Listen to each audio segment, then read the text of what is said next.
monde. Merci d'être présent. C'est vraiment le fun de voir qu'il y a autant de monde qui s'intéresse au tourisme et ses impacts sur la communauté locale et l'environnement.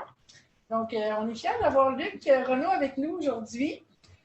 Cet événement, on a eu plusieurs collaborateurs qui nous ont soutenus. C'est un événement de la serre en premier, avec la coopérative Place du Marché. Puis on a eu du financement de plusieurs personnes. Dont la serre a contribué, Place du Marché, Sajo. On a eu aussi du financement de la serre, de l'AGE UCO, une association générale des étudiants. Service des étudiants de l'UCO aussi. Donc, l'ISFOR aussi nous prête leur salle gratuitement avec toute la technologie qui vient avec. On a eu aussi du financement de la Chambre d'économie écologique du Canada. Donc, merci à tout le monde. Donc, je vais vous présenter rapidement Luc, une petite biographie pour vous mettre un peu dans le contexte de la présentation. Donc, Luc a terminé ses études de doctorat en géographie à l'Université Laval. Donc, il est maintenant docteur. L'Université de Montréal, excusez-moi, il est maintenant docteur. Il s'est intéressé au processus de territorialisation, donc la prise en charge du territoire, utilisation et contrôle induit par le déploiement du tourisme. Ses recherches s'appuient sur les théories de la géographie sociale afin de mettre en évidence la production de l'espace à travers la nature inégale des relations de pouvoir entre les groupes d'acteurs. Plus précisément, il a mis en évidence la nature des dynamiques territoriales qui sont au cœur des transformations des espaces de vie et qui participent au processus d'exclusion territoriale à la base des inégalités socio-économiques lors de la mise en place d'un port de croisière au Belize. Depuis 2019, il a intégré l'équipe de recherche iGlobe CNRS, affiliée avec l'Université de l'Arizona, qui s'intéresse aux modalités selon lesquelles la gouvernance des grands espaces de l'intérieur du plateau de Guyane en Amérique du Sud s'exerce. Et plus spécifiquement, il gère le volet tourisme qui porte sur les enjeux de l'écotourisme dans le parc amazonien de Guyane française. Puis depuis les prochaines années, il est rendu un stagiaire postdoctoral qui est rattaché au groupe de recherche d'intervention tourisme, territoire et société du département d'études urbaines et touristiques de l'UQAM. Et ses travaux vont porter sur la production d'espaces touristiques dans l'Est du Québec. Il est aussi documentaire. Donc, ce soir, on va avoir une projection d'un de ces documentaires sur le Playa Colonial. Vous êtes tous invités à venir. Donc, comment ça va fonctionner? On va avoir la présentation. Ça va durer autour de 2 heures jusqu'à 5 heures, 5h30. Et ensuite, à 5h30, on va aller au marché. Il y a un vin et bière. Bière et fromage, plutôt. Donc, le fromage, c'est payé gracieusement avec les fonds de la serre. La bière, c'est à votre discrétion. Et ensuite, à 7h30, il y a un documentaire. Oui, l'index. Donc, vous allez connaître un peu plus son profil de cinéaste ce soir. Donc, on va vous garder un peu de mystère, mais il a fait plusieurs documentaires, dont un sur le tourisme tout inclus à Cuba. Donc, je vais laisser la parole à Luc. Tu avais une question? Si on quitte, c'est parce qu'on a des emprunts. Il faut aller pour le service de garde. Ah, ça va. C'est pas parce que c'est pas intéressant. Ah, ok. Bon, c'est bon, tu me rassures. Partir vers 4 heures aussi. J'aurais peut-être arrêté. C'est bon. OK. Bon après-midi tout le monde. Merci d'être là. On est quand même une quinzaine, presque 20. C'est super. Donc, je vais vous présenter. En fait, la présentation va se faire en deux parties. Faire un petit topo tourisme de façon générale, discuter un peu de l'objet tourisme comme objet d'étude. Évidemment, souvent, le tourisme est associé à du vacances, la détente et tout ça, mais il y a toutes sortes de processus socio-territoriaux qui sont impliqués dans la mise en place du tourisme et qui sont porteurs d'inclusion territoriale, d'inégalité, de sous-développement et des choses comme ça. Donc, on va juste regarder ça un peu. Après, ça va me permettre d'entrer dans mes recherches de doctorat que j'ai fait au Belize et que je vais vous présenter là, en presque exclusivité. C'est une de mes premières conférences depuis ma soutenance. Donc, voilà.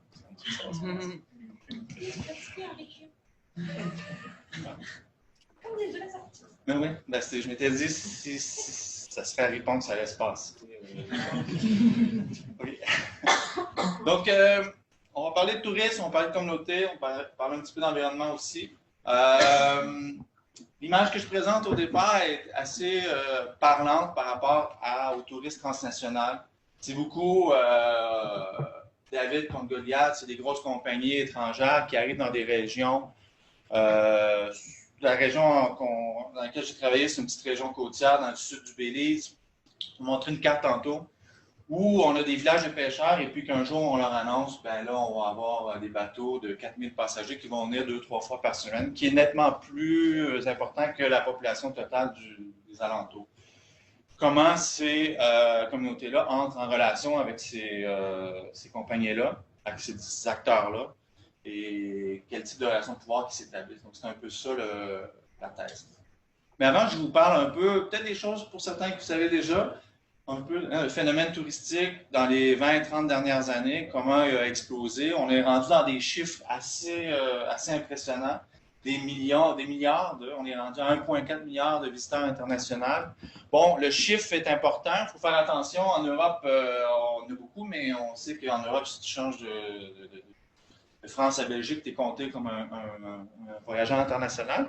L'important, c'est que c'est calculé de la même façon chaque année, puis qu'on se rend compte qu'on a des croissances de 6, 7, 8 % par année. Et on se retrouve avec beaucoup de mobilité, beaucoup de gens qui se déplacent un peu partout.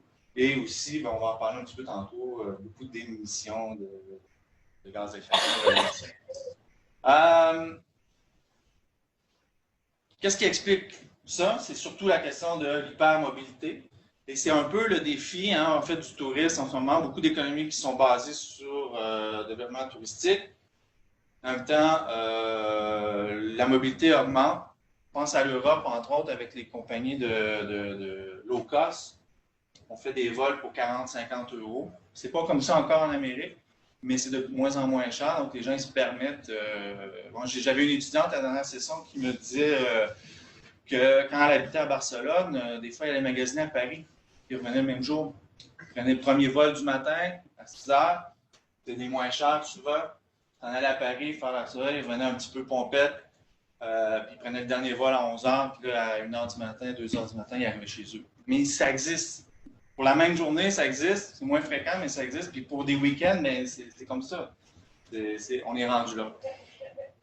Donc, j'ai donné cet exemple-là, mais regardez, dans les années 40, même jusqu'à les années 70, voyager, ça coûtait très cher. Déplacé, puis à un moment donné, ça a fait boum, l'utilisation de l'industrie aérienne, les prix ont baissé, et puis aujourd'hui, on se déplace pour presque rien, et ça permet les gens d'avoir cette mobilité-là.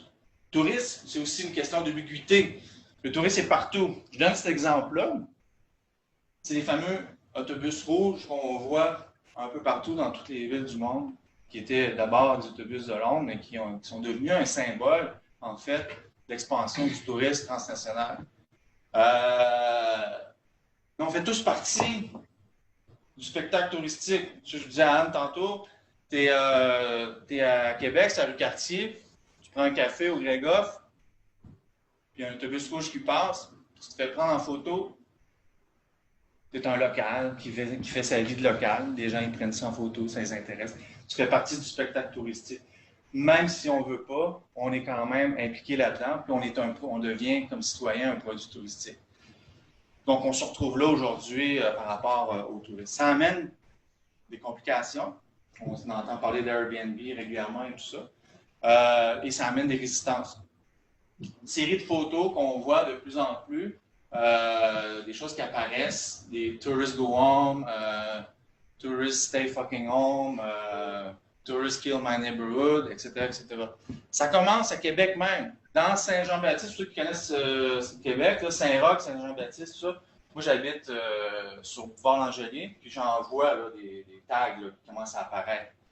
Il y en a eu un dans le Vieux-Québec il y a 2 mois à peu près. Là, ça a fait une grosse commotion. On se fait qu'on n'aime pas les touristes. Pourtant, les touristes sont fins, ils viennent nous voir, ils nous aiment, ils apportent de l'argent dans l'économie, tout ça. Mais il y a d'autres problématiques qui sont reliées à touristes de haute intensité, ou ce que les Américains appellent les Anglo-Saxons le over-tourism.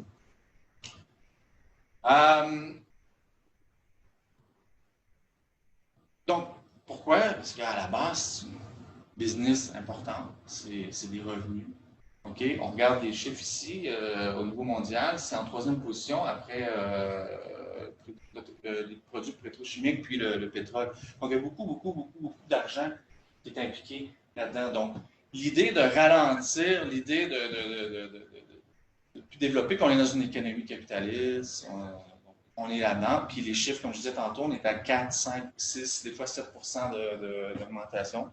Et dans les derniers 20-30 ans, c'est 2008-2009 où il y a eu une courte accalmie en raison de la crise économique, mais c'est reparti, puis on a dépassé les chiffres là, rapidement. En 2012, on avait déjà dépassé les chiffres de 2017. Ça là, c'est une figure qui est produite par le UNWTO, World Tourism Organization, ceux qui font la promotion du tourisme à l'échelle internationale.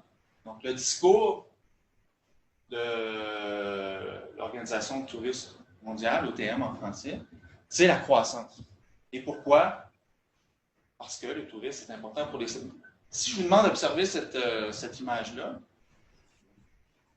il y a quelque chose de particulier, c'est qu'on nous présente une dizaine de petites informations, mais il y en a 7-8 là-dessus, c'est que de l'économie. On met un petit peu préservation culturelle, on dit protection de l'environnement, la paix et sécurité, développement, mais le reste, ce sont des indicateurs économiques. Et c'est ce qui importe à l'industrie touristique au niveau mondial, c'est la croissance économique. On commence à s'intéresser à d'autres choses, mais quand on regarde les discours, quand on regarde les réalités du terrain, on se rend compte que le discours va pas ce qu'on voit sur le terrain ne suit pas nécessairement le discours. Le UNWTO? Oui. UN, c'est pour United Nations. Oui, Ouais. ça, c'est une bête des Nations Unies. D'accord. Oui, c'est une bête des Nations Unies, oui. Tout à fait. Donc, c'est eux qui publient tout le temps les chiffres là, à chaque année, là, les nouvelles statistiques, tout ce qui est discours de croissance, développement des destinations, ça vient de ces bureaux-là. Quand on parle de tourisme et de développement, je vous donne 2 petites secondes pour regarder l'image. Actually, it's so basically point. Let's go with 3, 4. J'entends des... Les gens qui sont par vidéoconférence, s'il vous plaît, fermez le micro, parce qu'on vous entend ici à répondre. Merci.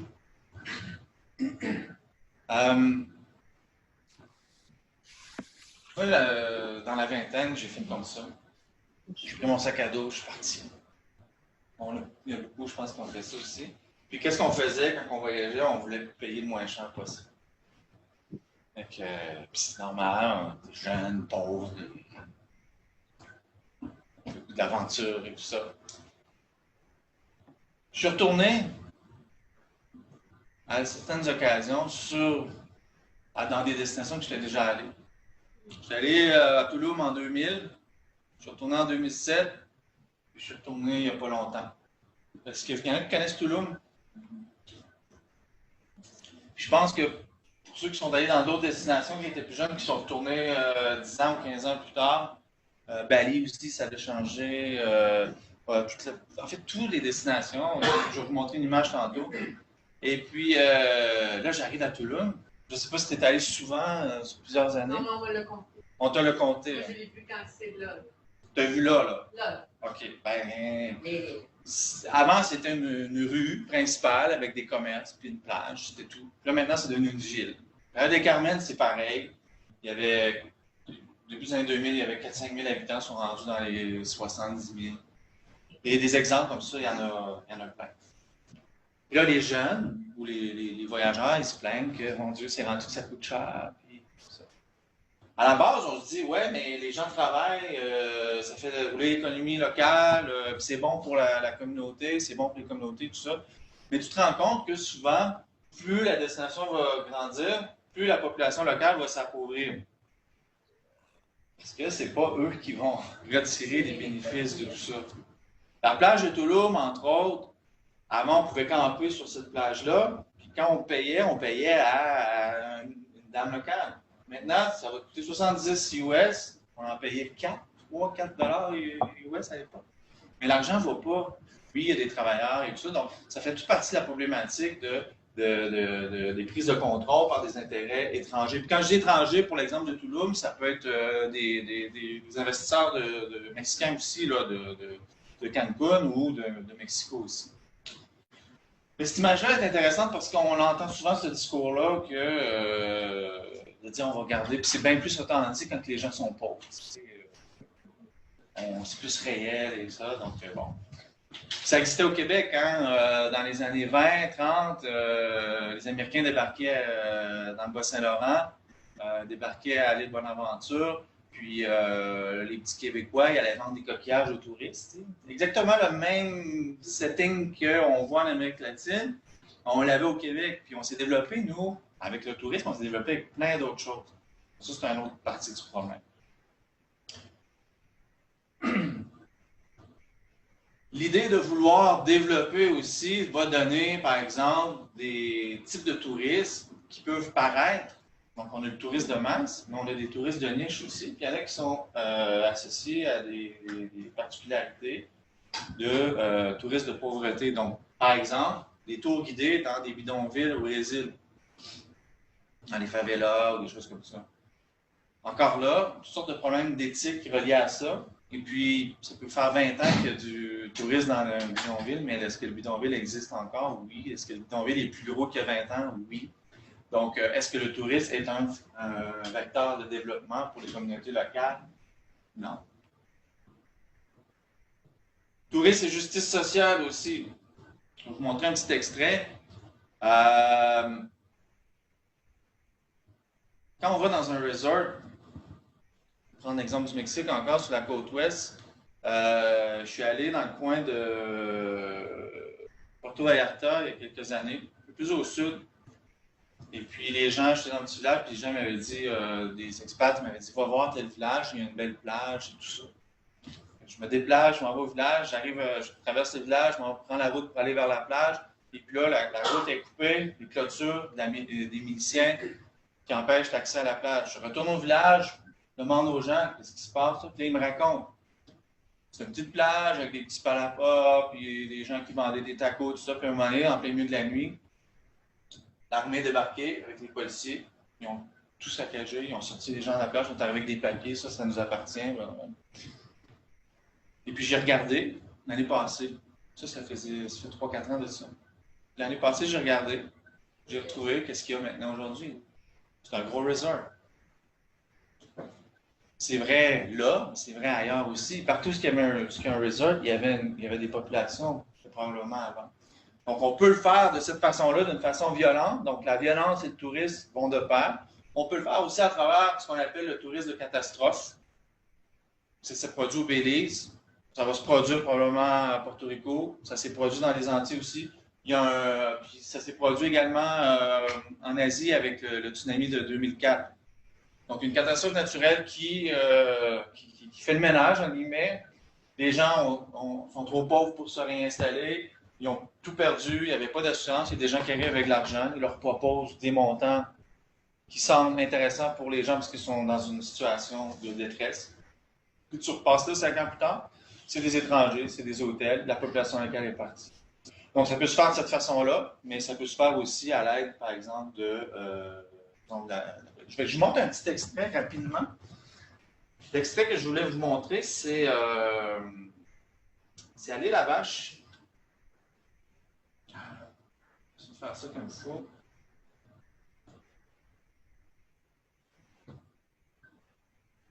Donc, l'île La Vache, Haïti, c'est une petite île au sud-ouest d'Haïti. Donc, vous avez l'île d'Haïti, l'île La Vache.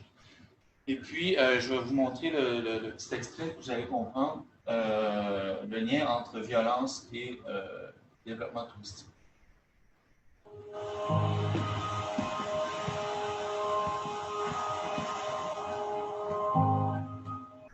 La Vache est un endroit exceptionnel, c'est la dernière rivière des Caraïbes.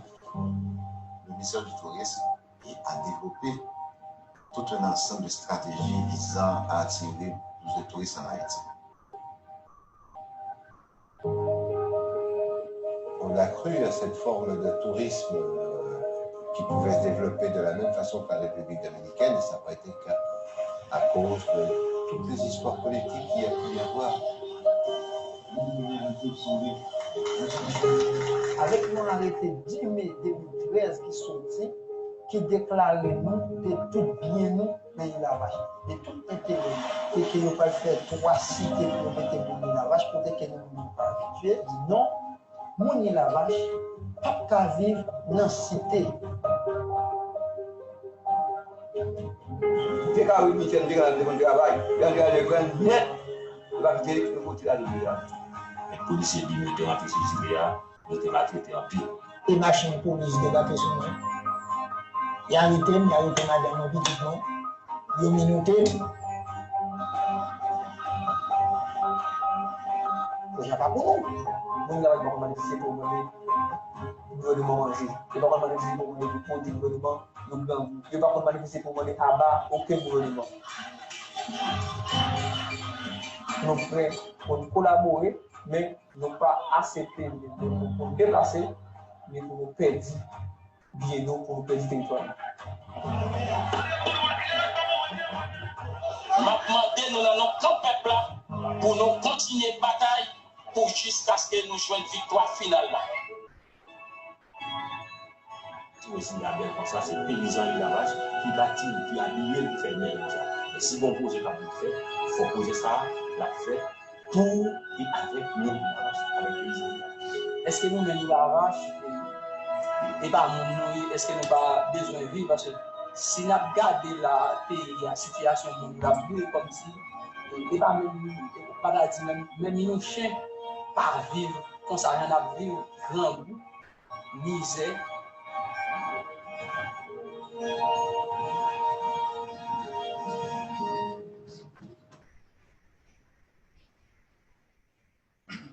C'est un exemple parmi tant d'autres, malheureusement, d'expropriation, par exemple.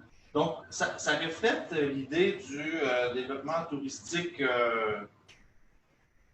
on dit par le haut, top-down. C'est ce qui se passe beaucoup dans les projets de développement touristique de masse, où tu as des acteurs transnationaux qui arrivent avec la complicité des autorités, des acteurs locaux, l'élite locale l'élite du pays, pour mettre en place ce genre de projet-là. Je vais l'aborder tantôt, mais ça se produit même dans des projets d'écotourisme, où on pense que l'écotourisme, c'est wow, mais non. Il y a des questions d'appropriation territoriale avec l'écotourisme aussi qui se font de la même façon. Les volumes de touristes sont moins grands, mais les territoires accaparés sont souvent plus importants que dans le cas de développement de tourisme balnéaire, par exemple. L'éléphant dans la pièce du tourisme en ce moment, c'est l'environnement.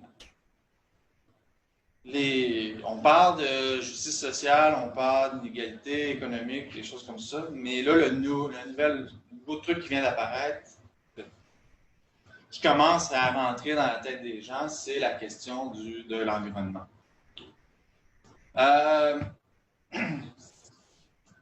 Donc, j'ai parlé de volume tantôt, on parle d'avions, et là, j'ai pris ça dans la presse il n'y a pas longtemps, un nouveau phénomène qui apparaît. La honte de prendre l'avion. Et là, les compagnies aériennes, les tours opérateurs, les hôteliers, là, ils font comme « Oh, OK, là, il faut quand même réfléchir à ça. » Les gens ils commencent à réfléchir. Nos clients réfléchissent. Donc, nous, il faut réfléchir également puis voir est-ce qu'on va perdre du volume. Puis ça s'est produit en Angleterre, en Suède, puisque le principe vient de là. Et puis là, beaucoup moins de vols, plus de déplacements en train, les chiffres le démontrent. Et puis, le phénomène commence à gagner un peu au niveau géographique.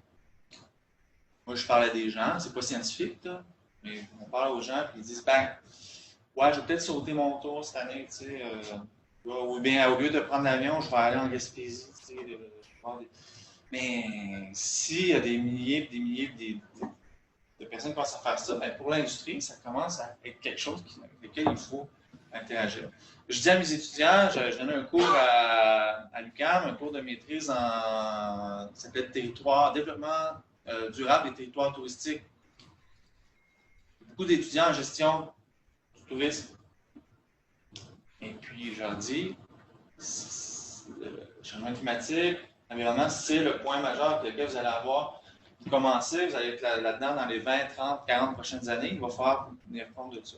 Donc ça, c'est le gros morceau que les gens ne peuvent plus faire à semblant, que l'industrie ne peut plus faire à semblant que ça n'existe pas, puis aussi les citoyens, on ne peut plus faire à semblant qu'on ne le sait pas, on le sait que quand on prend l'avion.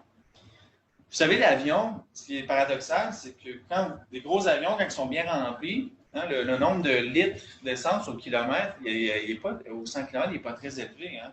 Les bons avions, ils font du 2,5 litres au 100 km par passager. On dit, ben, crème, ça va, tu sais.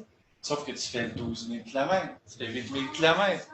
C'est le volume, c'est le nombre de kilomètres qui est en grange. Dans une voiture qui est assez économique, à 7 litres au 100 km, vous êtes 2 dans la voiture, vous êtes 3,5 chaque, c'est pas pire. Vous partez en vacances 2 semaines, vous n'allez pas faire 3 000, 4 000, 5 000 km. Vous allez vous rendre peut-être en Gaspésie, au pire. Vous allez faire 1000, 1500 km. L'avion, c'est que les gens se disent, ben ça va vite, on peut aller là, on peut aller là, on peut aller là. Et c'est là que ça devient extrêmement problématique. On entend dire que c'est les départs. Oui, les décollages, atterrissages. Donc, d'où l'importance que si tu es obligé de prendre un vol, ben, essaie de prendre un vol direct quand c'est possible, au lieu d'essayer de sauver 200$ puis faire 3 escales, 2 escales, par exemple. Je comprends, je veux dire, mes étudiants au bac l'année passée, ben, tu sais, monsieur, j'ai 2000$, ça va partir 2 mois au Mexique. Là, je pourrais sauver 400$ parce que je fais, je suis gagné pour ça, je comprends. On est tous là-dedans, hein, dans le tourisme. Hein, dans l'environnement, de façon générale, on est rempli de paradoxes, on fait des choses qu'on ne devrait pas faire, mais on le fait pareil, mais on essaie de moins le faire. Donc ça fait partie des éléments. Donc là, je bifurquais tranquillement vers l'académique. Mon objectif cet après-midi, puis ce soir aussi, c'est pas de faire la morale aux gens sur le tourisme. C'est pas de dire aux gens, voyagez pas, mais voyager autrement, trouver des solutions pour voyager différemment, en fait. Dans le milieu académique, à partir des années 70, hein, ça c'est celui-là aussi, Tourism Passport for Development, qui est un des premiers chercheurs à avoir soulevé l'idée que est-ce que le tourisme participe au développement des pays en voie de développement. On l'a dit tantôt, non. C'était vrai dans les années 70, c'est pas plus vrai aujourd'hui, mais ça n'était pas plus. CAS a fait la même chose. Puis à partir des années 80, on a commencé à parler de tourisme alternatif, d'écotourisme. Il y a des choses, il y a des chercheurs, Moffert, Eamon, Sharpley et Telfer, qui sont intéressés à ces questions-là. Pour essayer de mettre en évidence des mécanismes politiques, économiques, culturels qui rentrent en action pour justement créer des situations où le touriste n'arrive pas à faire lever les économies, sortir les économies de la pauvreté. Il y a eu des choses comme ça aussi qui sont apparues. Ça, je vous le conseille. Rodolphe Christin, Manuel de l'antitourisme, tout petit pamphlet de 80 pages qui se lit très bien. Plus radical. Rodolphe, je le connais bien, c'est un ami. On partage les mêmes visions, mais lui est plus radical que moi. Lui, Rodolphe, il ne voyage plus. Il voyage dans sa région. Il y en a des chercheurs, j'en connais du monde qui ont arrêté de prendre l'avion aussi. Donc, ils sont en Europe ou ils sont en Amérique, puis ils font juste, s'ils peuvent se déplacer en train, en voiture, ils vont le faire, mais ils ne prendront plus l'avion. Domination touristique, les rapports de force entre... Donc, je ne l'ai pas nommé encore, je ne l'ai pas dit, mais je le dis là, puis je vais souvent leur dire, la question de colonialisme qui est reliée fortement à la question du tourisme aussi. Surtout dans le rapport nord-sud, c'est très important. Et on le vit au Québec également, centre-périphérie, Gaspésie, Montréal, Gaspésie, Québec, Côte-Nord, Québec. Il y a des rapports de force, il y a des rapports économiques, centre-périphérie, social et politique aussi, qui apparaissent même au Québec. C'est vrai pour le tourisme, c'est vrai pour les forêts, c'est vrai pour tous les types de ressources, on s'entend. Mais quand on parle de tourisme, les gens, des fois, ils réalisent moins cette...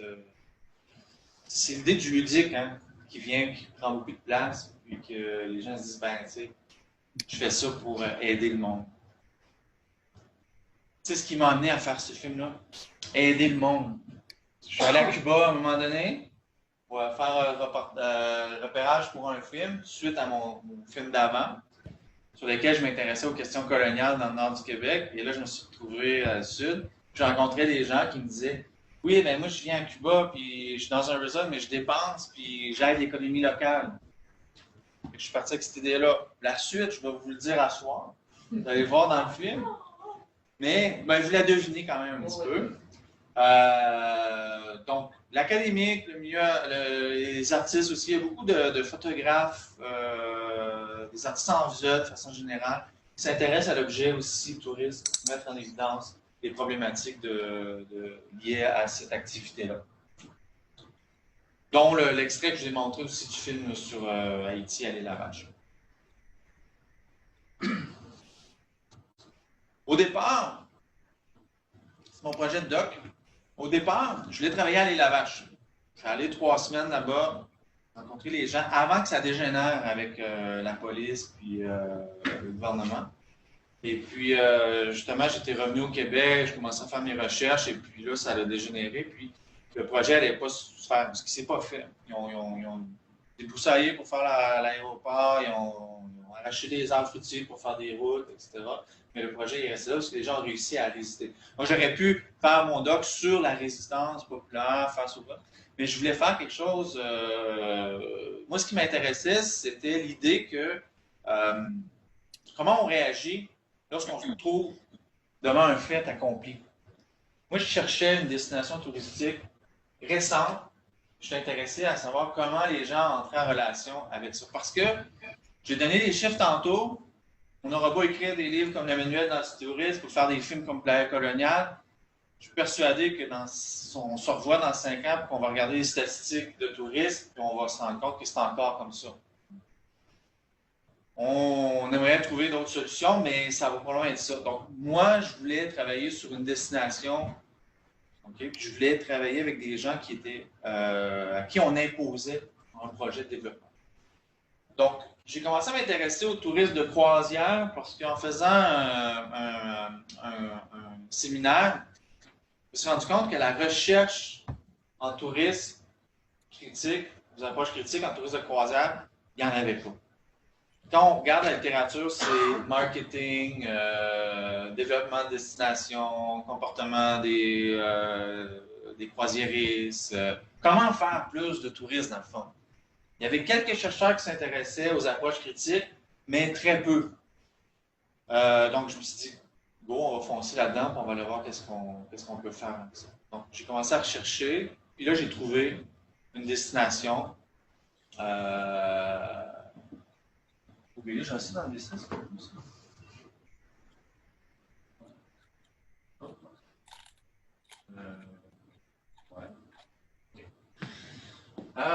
J'ai trouvé une destination dans le sud du Belize, un nouveau port de croisière qui était encore en construction, qui allait ouvrir. Donc, je me suis pointé là la première fois pour m'assurer que le projet allait avoir lieu. Et puis, j'ai décidé de faire ma thèse dans ces communautés-là. J'ai appelé ma thèse « Résister au débarquement » parce que c'est vraiment ça, en fait. Hein. C'est l'analogie du débarquement de Normandie. Là. Je ne veux pas faire de trucs tordus par rapport à ça. C'est pas aussi violent. Mais quand les bateaux arrivent et qu'ils se pointent au large, comme ça c'est pas sur mon terrain, mais c'est à Belize City. Moi, quand j'ai vu cette image-là la première fois, j'ai vraiment eu l'idée du débarquement. Ils sont tous là, ils s'amènent avec les petits bateaux, puis ils débarquent en ville, puis là, ils envahissent. Puis à 4 heures l'après-midi, ils rembarquent. Ils sont partis. À tous les jours. C'est vrai à Belize City, c'est vrai à Cozumel, ceux qui sont déjà allés à Cozumel, ceux qui sont déjà allés à San Juan. Pardon? Mahawal. Mahawal aussi. Oui, à Mahawal. Ça, on est dans le tourisme de catastrophe, hein, Mahawal, si tu connais. Là, Non, mais j'ai vu. Oui, parce qu'il y a eu un ouragan, là, puis c'est suite à l'ouragan qu'il y a eu du développement touristique de croisière. On pourra s'en parler. Mais c'est un peu ça. Donc, bon, c'est pas super clair, mais je vous présente le Belize, pour ceux qui n'étaient pas certains. Petit pays d'Amérique centrale, enclavé entre le Mexique et le Guatemala ici. Floride, Cuba. Donc, ancienne colonie anglaise. Donc, le seul pays d'Amérique latine ou d'Amérique centrale anglophone. C'est assez intéressant de débarquer au Belize la première fois parce que, surtout quand tu voyages, tu es au Guatemala, au Mexique, tu arrives au Belize, puis là, tout est en anglais. Et puis, mais tu as le même fond culturel, hein, tu as beaucoup de latinos, tu as des créoles, tu as des garifuna, mais tout se fait en anglais. Donc, ancienne colonie, là, on est dans le sud, on a le pays ici, on a Belize City, où il y a déjà un port de croisière, et le gouvernement a décidé d'ouvrir un nouveau port de croisière à Placentia, juste en face de Placentia, ici, dans le sud du Belize. Donc, on a la pointe de Placentia, la communauté de Mango Creek, on a d'autres communautés sur la péninsule, je vais vous montrer une photo après, et on a le petit village de Monkey River ici. Et au centre de tout ça, on a une petite île mangrove qui s'appelle Harvest Key, sur laquelle on a décidé de développer un port de croisière. Il y a aussi la partie qui est derrière ce qu'on appelle le Big South aussi, qui ont des relations avec le tourisme de croisière et les villages autochtones ici, j'y reviendrai un peu plus tard. Donc, ça ressemble à ça, vu de haut. Harvest Key, c'est ici. Et cette photo-là, je l'aime beaucoup parce que, dans le fond, je suis allé la chercher sur Google Earth il y a 2 ans.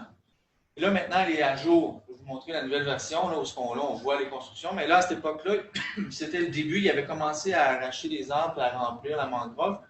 Mais, donc, on a construit un quai ici, et puis les touristes débarquent ici pour la journée. Et là, on a le village de Placentia, il y a un village Garifuna un peu plus haut ici. On a la petite ville, comme le film Monkey Creek, le village de Monkey River qui est un peu plus au sud. Donc ça, c'est un peu le contexte géographique de la chose. Rapidement, parce que la science un peu, là. L'étude de cas, simple. Méthodologie basée sur des approches qualitatives, donc observation non participante. Passer beaucoup de temps avec les pêcheurs là-bas, avec les tours opérateurs aussi également. J'ai été 8 mois sur le terrain. Observation participante aussi. Collègue de contenu évidemment. Puis surtout des entretiens semi-dirigés. Donc une 60aine d'entretiens que j'ai fait autant avec les gens du ministère du Tourisme, les responsables, au niveau gouvernemental, au niveau académique, les pêcheurs, les tours opérateurs, les restaurateurs, les fermiers. C'est intéressant de travailler au Belize pour ça, parce que c'est petit. Hein? Le Belize, c'est gros comme le Bas-Saint-Laurent, à peu près. Là. Il y a 300 000 habitants. Et quand tu appelles au ministère du Tourisme et tu veux parler, tu peux quasiment appeler une ministre. Là. Une ministre, là, quand tu es à Belmopan, dans la capitale, au Belize, c'est une des plus petites capitales du monde. C'est 12 000 habitants. C'est vraiment une capitale d'un pays. Et puis là, tu es au marché, puis tu vois le ministre de l'Agriculture passer en vélo, tu sais, puis tu dis salut même. Puis, on est comme dans une autre échelle complètement différente. Fait que c'est certain que ça facilite beaucoup la recherche. C'est vrai pour ceux qui travaillent, là, beaucoup de recherche qui se fait au niveau océano, archéologie aussi là-bas, puis tout le monde a un peu ce discours. Donc, ma question de recherche, en gros, c'était la suivante. Comment les relations de pouvoir entre les groupes d'acteurs affectent les relations socio-territoriales, donc les processus de territorialisation.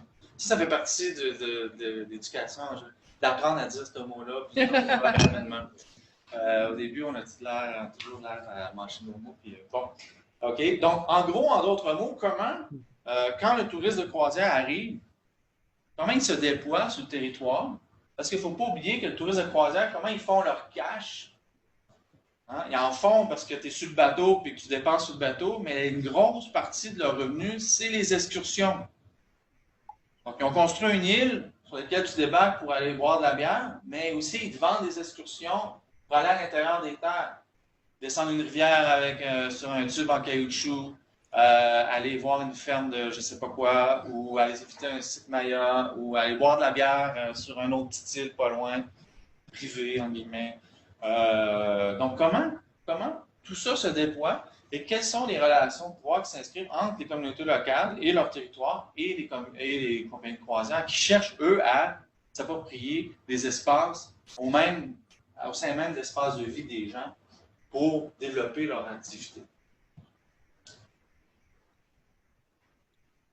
Donc, on est dans les questions de territoire formel, territoire informel, je vais vous en parler tantôt. Mais en gros, les territoires formels, c'est les territoires, on pourrait dire cannés, délimités.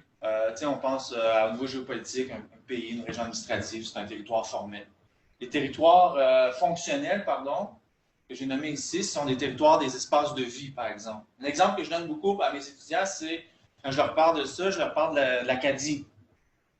C'est où l'Acadie? L'Acadie, c'est pas un pays, c'est pas... oui, c'est un pays, mais c'est un pays vécu. Okay? Il n'y a pas de territoire vécu, tandis que le Québec, le Nouveau-Brunswick, tandis que l'Acadie, c'est un territoire vécu. Il y a des Acadiens à Terre-Neuve, il y en a au Nouveau-Brunswick, il y en a dans la baie des Chaleurs, mais ça reste l'Acadie quand même. Donc, c'est un peu la distinction entre formel et fonctionnel. Donc, tu as le territoire formel qui est l'enclave, l'île enclave qu'on a construit. Le territoire fonctionnel, c'est l'espace de vie des gens dans le sud Belize. Comment ces deux types de territoires-là entrent en contact, puis comment va se transformer l'espace de vie au contact du territoire fonctionnel et du territoire formel. Donc, rapidement, j'ai développé un cadre analytique. Donc, j'ai essayé de développer un modèle d'espace de tourisme de croisière. Donc, rapidement, on a l'enclave. On a le bateau qui est une enclave mobile en soi. Le bateau n'est pas accessible. Hein. Si tu n'es pas client, tu ne peux pas aller sur le bateau. Tu ne peux pas aller dire je vais prendre une bière sur le bateau. Les gens de la place n'ont pas accès à ça. L'enclave, pareil. Les gens débarquent ou l'île enclave où les touristes débarquent n'est pas accessible non plus à la population. Les gens ne peuvent pas arriver, un tour opérateur ne peut pas arriver et dire moi, je vais aller vendre un tour sur la rivière. Tu es bloqué, je vais vous donner des exemples tantôt, tu n'as pas accès à ça. Et là, on a toutes sortes de types de transit, toutes sortes de types de zones qui apparaissent au sein même de la communauté. Par exemple, une incursion formatée. Un endroit où on va emmener les touristes visiter, les touristes de croisière. Par exemple, un site Maya. Ils sont pris dans les autobus, on les amène là, on les ramène. Il y a toutes sortes de problématiques reliées à ça parce que je vais donner cet exemple-là, je vais le donner un peu plus tard. Des errances libres assistées. On laisse les touristes se promener en ville, mais on formate le centre-ville pour que les touristes aillent à tel endroit ou qu'ils n'aillent pas à tel endroit parce qu'on leur dit « Allez pas dans ce quartier-là, c'est dangereux », c'est pas vrai. Mais on dit « Allez pas parce que… » Vous savez. Mais ça, les resorts le font aussi. Hein. On dit « Oui, mais si vous sortez, prenez un de nos guides parce que c'est dangereux. » Le guide, il coûte 4 fois le prix que si tu vas prendre un guide local. Parce que l'idée, c'est la capture des revenus tout le temps. Donc, il y a toutes sortes de modèles comme ça, toutes sortes de zones qui apparaissent, même au niveau marin aussi. On va vous envoyer, au lieu d'aller voir un local, un pêcheur qui va t'emmener sur telle île-là, on va te dire, va. En tourisme de croisière, la grosse affaire, c'est la menace principale. Oui, c'est dangereux, mais la menace principale, c'est comment? On va partir sans toi. Donc, tu peux prendre un guide local, mais s'il n'est pas revenu, là, puis il tombe en panne là-bas, non, on part à 5 heures. Mais si tu prends un guide, un de nos guides, s'il tombe en panne, on va vous attendre. Donc, vous taperez sur YouTube, là, Tourists Left Behind, Cruise Tourism, là, il y a plein de vidéos de touristes qui courent sur le quai. Avec le bateau part, puis les autres touristes, sur le bateau, ils filment, ils trouvent ça drôle. Parce que ça arrive souvent. Donc, les gens sont payés dans le pays, ils n'ont pas de passeport, parce que le passeport est sur le bateau, ils n'ont pas trop d'argent, le bateau est parti. Pour l'histoire, c'est qu'ils sont pris en charge par le ministère des Affaires étrangères du pays, puis à leurs frais, ils les envoient par route ou dépendamment là, à la prochaine destination. Mais sauf que ça leur coûte une beurrée. Fait que ça te coûte 1000, 2000 piastres parce que tu as manqué ton bateau. Fait que ça fonctionne beaucoup avec les touristes de croisière. Ils ont vraiment peur de rater leur bateau. Voilà. Cadre conceptuel. Moi, il y a deux choses qui m'intéressaient. Comment apparaît justement le territoire formel imposé? Donc, le territoire formel imposé en rouge, c'est l'enclave que j'ai donné tantôt, qui était Harvest. C'est quoi les mécanismes de production d'espace qui amènent ça? C'est quoi les mécanismes politiques, socioculturels et économiques qui permettent le déploiement de tourisme de croisière et qu'un jour apparaît dans ta communauté un port de croisière. Une fois ça apparu, moi, ce qui m'intéressait, c'est comment les processus de territorialisation qui apparaissaient entre un temps zéro, donc le temps avant l'apparition, comment la rencontre de cette territorialité-là première entre en relation avec le territoire formel pour donner une deuxième type de territorialité, donc une nouvelle restructuration des rapports socio-territoriaux dus à la présence de...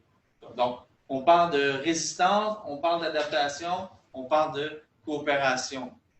Parce que oui, il y a de la résistance, mais il y a aussi des processus d'adaptation, il y a des processus de coopération. Parce qu'à un moment donné, les gens, ils sont pris avec ça, et ils se disent, mais qu'est-ce qu'on va faire? Il est là, le bateau, il vient 3 fois par semaine, qu'est-ce qu'on fait? Il peut bien bouder dans son coin, mais est-ce que moyen de faire quelque chose, de trouver des stratégies territoriales pour essayer de limiter l'emprise du tourisme de croisière sur nos communautés ou sur notre espace de vie? Donc, la production d'espace, c'est quoi? Hein, c'est vraiment la production d'un espace de tourisme, c'est de partir d'un élément vierge. Ça, c'est l'île à Vache que je vous ai montré tantôt. Il y a la route, il avait commencé à produire l'aéroport, tout ça. Puis il y a des villages ici, il y en a un ici, Mme Bernard ici, il y a des petits villages ici à l'intérieur. Donc, comment on arrive d'un truc comme ça, qui est un espace de vie, à... Ça, c'est la maquette du développement de l'île à Vache, là, ce qui était voulu, c'était l'objectif. Des bungalows, un lac artificiel, terrain de golf, etc., etc. Donc, on est vraiment dans une perspective de développement sans tenir compte des besoins. Donc, on voulait faire un gros resort avec une île habitée par des gens depuis plusieurs centaines d'années qui font de l'agriculture et de la pêche. Comment on arrive à faire ça? Cancun avant et après. Cancun en 68-69 environ. Je connais quelqu'un qui est allé là, qui a vu la photo de gauche. J'ai dit, ça ne te tente pas d'aller voir comment c'est à ce temps? Non, je comprends. Donc, comment on arrive à une lagune avec des petits villages de pêcheurs, puis qu'on arrive à produire un espace comme ça? Comment on arrive? Hein? Ça, c'est l'île de Harvest Key, qui est l'objet de mon terrain. Comment on arrive à partir d'une île mangrove à construire une île resort ou un port, une enclave? Là, c'est ça maintenant. Là. OK? Je peux vous en montrer une manière. C'est ça ici. Ça, c'est le prix du bateau. Parce que dans le fond, le bateau, il s'installe ici. Cette photo-là, elle est un peu dans l'autre sens, par exemple. Le bateau, il s'installe ici, là. Là. Et puis là, les gens débarquent, ils ont une passerelle. Puis là, il y a une piscine, il y a un bar. Il y a une plage artificielle. Parce que, je veux dire, il n'y en avait pas de plage, là, ici. Là. La plage est ici, là. Donc, ils ont une plage artificielle ici, ils ont des bungalows que tu peux louer, etc. C'est la sécurité, là. Et puis voilà. Puis ici, ils ont un tas de sable parce que la plage n'est pas naturelle. Donc, il faut 2 fois par mois remettre du sable sur la plage parce que le sable s'en va. Et puis voilà. Et donc, on est rendu là. Et on a ici Mango Creek que je vous ai montré tantôt. Et on a ici Placencia. OK. Retenez ça, je vais revenir là-dessus. Comment tu cliques? Ça va. J'ai réussi à y aller. Là. Mais ils ne voulaient pas m'avoir là. Parce que là, moi, ça faisait plusieurs mois que j'étais dans le village, puis je discutais avec les gens. Tu sais. Puis, parce qu'avant, tu sais, j'ai passé 4 mois dans le village, 5 mois dans le village avant de faire ma première entrevue. Parce que je voulais être sûr que le monde comprenne ce que je faisais là. Accepté par tous les groupes d'acteurs. Mais le groupe d'acteurs qui ne m'acceptait pas, c'était les responsables de l'île. J'écrivais des courriels, puis le gars qui est là, il habite à Mango Creek, là. Puis il vient, puis tout le monde que moi je connaissais, il connaissait. Là. Il m'invitait, il répondait pas, il m'envoyait à Miami, là, ou bureau de Norwegian Cruise Line. Mais un jour, je l'ai croisé dans le village, là, je l'ai talonné. Je dis, pourquoi tu veux me parler de. Ben, parce que je ne sais pas ce que tu vas écrire. Ben, oui, mais justement, parle-moi, puis moi, je vais pouvoir dire. Il est supposé d'être hot, votre projet, là, tu sais, au niveau environnemental, puis il y a un truc de recyclage, tout ça, mais explique-moi ça, invitez-moi. Je vais y aller. Ça a pris 4 mois, ils m'ont invité. Mais entre-temps, moi, je n'étais pas certain, fait que je m'étais booké un billet de croisière. Parce que c'était la seule façon pour être assuré d'aller sur l'île. Finalement, ils m'ont emmené sur l'île une journée où il n'y avait pas de touristes. Mais je vais y aller quand même une journée où il y avait des touristes. Fait que j'ai pu imaginer la stupidité de la chose. J'habitais ici, moi, à peu près. Là. Je suis parti à Miami, prendre un bateau. Je suis revenu, j'ai passé par Roatan. Après ça, j'étais allé ici. J'ai fait 7-8 000 km environ pour me rendre à 2,5 km de chez nous. Pour être sûr que j'aille sur l'île. Et puis après ça, ben, je l'ai fait à la fin de mon terrain, finalement. Fait que quand je suis revenu à Miami, je suis parti chez nous. Mais c'est juste pour dire que ça fonctionne comme ça. Les gens qui font de la recherche en tourisme, marketing, etc., eux autres, ils se font accueillir bras ouverts par les compagnies de croisière. Ils payent des croisières, ils la bouffe, puis hey, look, you're so nice, puis blablabla. Mais ici, critical study, là, approche critique, environnementale, là, eux autres, ils me voient comme ça, puis ils veulent rien savoir. Bref, ils m'ont quand même emmené, mais le gars m'a bien dit tout ce que je te dis, tu n'as pas le droit de le dire.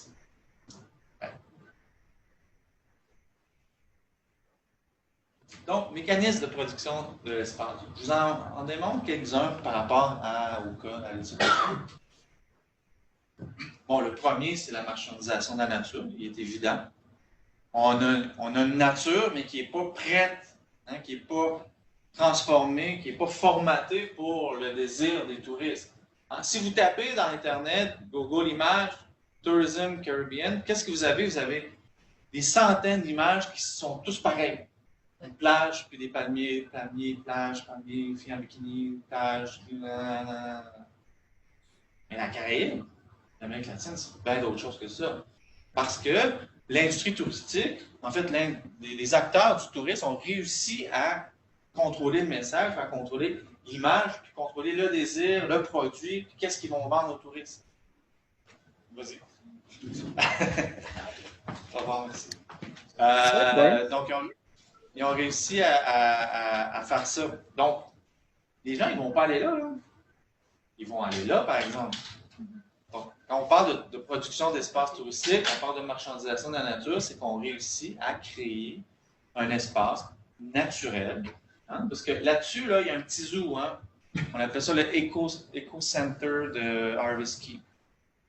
Et puis, quand on regarde les discours, je n'ai pas des exemples ici, mais on dit qu'on va rendre l'île naturelle, puis etc. Ben oui, on a planté des palmiers. Elle était naturelle. Voilà, elle était naturelle, mais là, on va la rendre naturelle, puis on va mettre des beaux palmiers, puis etc., etc. Donc, ça a fonctionné. L'autre aspect, je donne juste un exemple de marchandisation culturelle ou de la culture. Ça, on vous l'avez tous vécu, puis on le vit au Québec aussi. Allez dans le Vieux-Québec, on vous vend du sirop d'érable, puis des machins comme ça. Des ceintures fléchées. Ça se vend des ceintures fléchées dans le Vieux-Québec? Qui a sa ceinture fléchée, là? Tu l'as sur toi, là? C'est rare. Non, pas sur moi. Ah, OK, je pensais. Je l'ai porté longtemps. Tu l'as porté longtemps. Je ne dis pas qu'il n'y a aucun Maya qui s'habille comme ça, mais on s'entend que ce n'est pas le cas, de façon générale. C'est vrai qu'on en mange du sirop d'érable.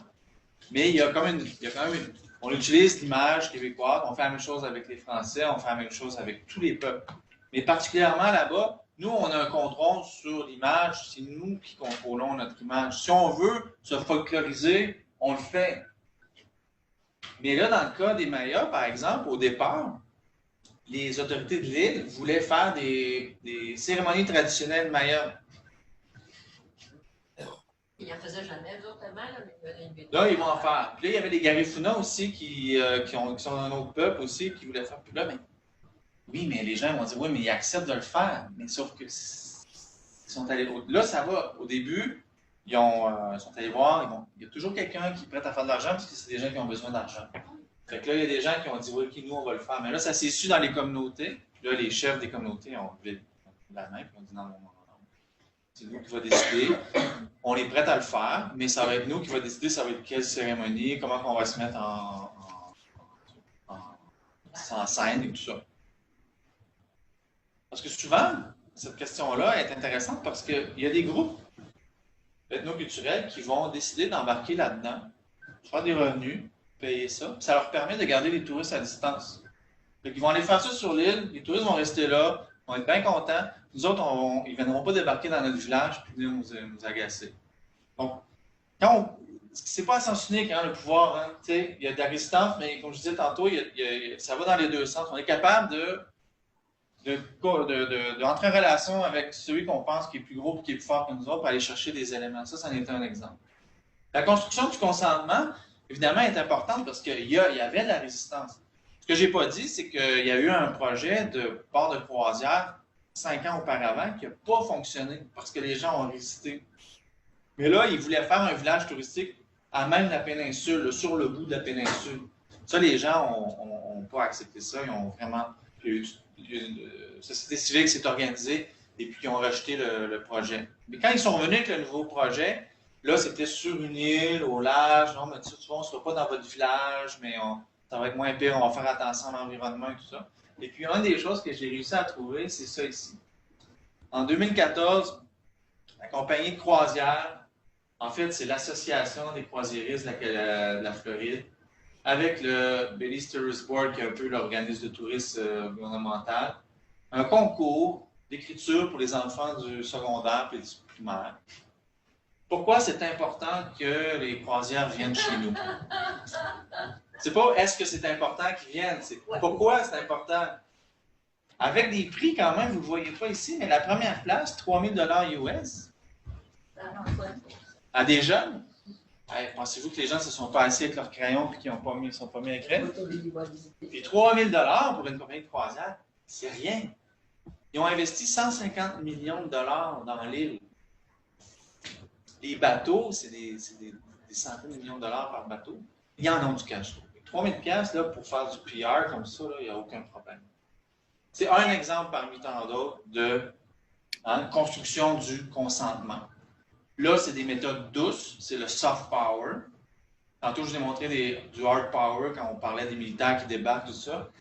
On ne peut pas faire ça au Belize, du hard power.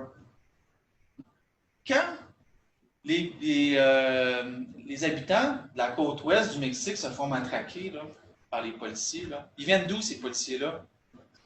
Ils viennent probablement de Mexico, ils viennent du Yucatan, ils viennent pas du secteur. Quand les gens matraquent, quand les gens à La Havane se font taper dessus par les policiers ils ne viennent pas de La Havane, ils viennent de Santiago, ils viennent de l'Oriente, ils viennent au Belize, c'est 300 000 habitants. Ah, c'est trop petit. Tu peux pas prendre la police puis taper sur le monde. Tout le monde se connaît. Le gars qui te tape, c'est peut-être le chum de ta cousine, puis c'est peut-être. Puis si tu le connais pas personnellement, tu as juste à demander à 2 personnes, puis tu vas faire le lien. Fait que ça n'existe pas du hard power de cette façon-là. Et quand les gens manifestent au Belize, le gouvernement ne peut pas dire j'envoie la personne responsable du BTB, là, OK, est en conflit ouvert avec un des hôteliers sur le tourisme de croisière. Moi, j'ai parlé avec l'hôtelier. Puis il dit ben oui, je la connais. Il dit quand elle était petite de même, elle venait chez nous, elle était en couche, puis je connaissais sa mère. Puis là, maintenant, elle a grandi, puis elle est rendue responsable de ça. Ils se connaissent, ils vont prendre des bières après ensemble. Ils s'ostinent dans les journaux, à la radio. Mais après ça, c'est comme la lutte là, au Québec, là, la lutte professionnelle. On se bat dans l'arène, mais après ça, on va prendre bière ensemble. T'sais. Mais c'est un peu ça. Donc, ça, c'est important quand tu vas analyser les relations de pouvoir entre les groupes d'acteurs parce que tu sais que la violence n'est pas. Elle n'apparaîtra pas. Ensuite, la deuxième partie, les questions de territorialité. Donc, comment tout ça se décline au niveau du territoire? Donc, moi, ce que j'ai fait, c'est que j'ai divisé ça en différentes phases temporelles. Donc, P0, c'est la signature du Memorandum of Understanding. Donc, ça, c'est le papier qui disait, on fait, entre le gouvernement et la compagnie de croisière, on fait l'île, voici les conditions. Donc, entre autres, 25 ans free de taxes, etc. Ça, c'est l'exemple. la taxe par passager, ça va être tant. On va vous donner telle redevance, on va vous fournir telle chose, l'électricité n'est pas chère. On envoie ça. Si c'est voté au Parlement, ça devient un projet de loi. Ça rentre. Les gens, eux autres, ils apprennent ça dans les journaux, une fois que c'est voté. Puis ça. Donc, la première phase, okay, c'est tout ce qui s'est produit entre cette signature-là et la première journée qu'il y a eu un bateau qui est débarqué à Harvest Key. Et je l'ai dit tantôt, pendant cette période-là qui a duré quelques années, les compagnies de croisière, eux autres, leur objectif, c'était de trouver moyen de se déployer sur le territoire, d'organiser le territoire pour que quand le bateau arrive, le territoire soit organisé pour que les touristes puissent aller à des endroits, puis que les compagnies de croisière puissent commencer à faire du cash. La deuxième, c'est la mise en place d'un ferry entre Harvest Key et le village. Je vais y revenir tantôt. Et puis la troisième phase, ben, c'est la phase actuelle. On ne sait pas là, c'est quoi le prochain événement qui va terminer la troisième phase, mais là, on est dedans. Donc là, je pourrais retourner sur le terrain, discuter avec les gens, mais j'ai déjà une hypothèse pour le temps 3. Je vais y revenir à la fin. Donc, au début, le territoire ressemble à ça. C'est un territoire, c'est un espace de vie. Il n'y a personne. Ben, en fait, il n'y a pas de touristes de croisière. Je ne dis pas qu'il n'y a pas de tourisme. Il y a du tourisme, il y a de l'écotourisme dans le sud du Belize. Donc, il y a déjà des acteurs d'écotourisme qui sont présents. Il y a des petits hôtels à Placentia. Ce n'est pas des resorts, c'est des petits hôtels. Vous pouvez y aller. Tu loues des chambres dans les maisons. Une coupe de resorts un peu plus de luxe, mais toujours petit bungalow, tout ça. Ça coûte cher. 10 000 $ la semaine. Ceux qui sont plus loin, là, mais ça, c'est contrôlé par des intérêts étrangers. Tourisme de catastrophe, je vous ai parlé tantôt, 1962, 2001, 2 ouragans sur la péninsule qui ont lavé complètement la péninsule. C'est là que les acteurs internationaux sont arrivés avec leur argent et ont pu mettre en place. Parce qu'avant, c'était du tourisme, c'était des pêcheurs qui louaient leur maison. Donc, il y a du tourisme, il y a de l'écotourisme qui arrivent là. Donc, qu'est-ce que les compagnies de croisière disent? C'est que nous, on va garder notre distance parce qu'il y a de la résistance.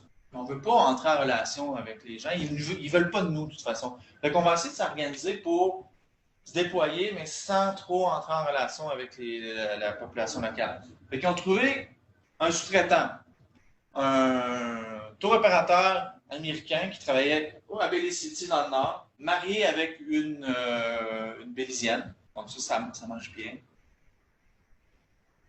Et là, le but de Harvest Key ici, c'était de construire un autre enclave sur la terre ferme pour pouvoir prendre les touristes, les emmener ici, puis là, ils embarquent dans des autobus, puis là, on en va. Le terrain qui était ici, il appartient à qui? Il appartient à la femme du tour opérateur, c'est la même famille. Okay? Ils ont réussi à trouver la bonne place, le bon monde, acheter le truc, faire une petite enclave. Là, ils ont la sorte. Ils n'ont pas besoin, c'est un terrain privé. Ils n'ont pas besoin de demander au maire. Ils n'ont pas besoin de demander. Ils ont l'aval du gouvernement. Le maire, je veux dire, le pouvoir des maires au Belize, ça c'est une autre affaire. Je n'embarquerai pas là-dedans, mais je dis qu'ils n'ont pas de pouvoir. Donc, ça a fonctionné. Et là, ils ont voulu envoyer des touristes ici. La rivière Monkey River, je vous en ai parlé tantôt, c'est une petite rivière. Les gens de Monkey River, déjà, là, ils vont à Harvest Key, à Placentia, chercher des touristes. Des fois, le jour, là, tu peux monter la rivière, il y a des crocodiles, des singes jours-morts, c'est super cool. Mais la compagnie de croisière, elle voulait faire un tour là. Les gens de la compagnie les gens de Monkey River, ils ont dit non, on ne vous veut pas ici. Ils ont essayé d'autres choses. Ils ont dit, OK, on va sous-traiter cette partie-là à un de vos gars, à vous autres. Fait que l'Américain, lui, il a engagé un gars local pour qu'il prenne sa cote. Mais ça n'a pas marché parce qu'il y a eu de la bisbille au sein du village. Les gens ils ont dit, si vous venez ici, on va bloquer la rivière. Les touristes de croisière, ils sont très sensibles à l'image, donc s'ils bloquent la rivière, même s'il n'y a pas de violence, là, juste le fait que ça ne fonctionne pas, puis qu'ils voient que les gens ne sont pas contents, il y a des blogs, puis ils vont envoyer ça sur leur blog, puis ils disent, bon, donc ça ne s'est pas fait. Qu'est-ce qui s'est fait? C'est la chose suivante. En bleu, c'est les espaces contrôlés par les locaux. Donc, Monkey River, Placentia, donc toute la péninsule, et certaines zones à l'intérieur des terres dans lesquelles le tourisme de croisière n'a pas pu se développer dans la première phase. ce que le tourisme de croisière a pu faire, c'est de garder le transit entre l'île et l'enclave, et puis après ça, pouvoir amener des touristes à l'intérieur des terres. Donc, ça, ça, c'est quand l'île a été inaugurée. Là. Donc, le touriste qui est ici sur l'île, je vous ai montré la photo tantôt, là, lui, il est sur le bateau là, avant, il arrive là le matin, il regarde ça, puis il voit qu'il y a un village là-bas, puis il dit hey, on aimerait bien ça aller au village, tu sais, voir une bière locale, tout ça. Puis là, il débarque du bateau, il s'en va, puis il dit je vais aller. Là, il dit mais tu peux pas y aller. Mais pourquoi? Tu peux pas y aller. Si tu veux sortir, il faut que tu prennes notre bateau, notre autobus, puis on t'emmène à nos endroits. Ça n'a pas été long que sur les blogs, le monde a commencé à chialer.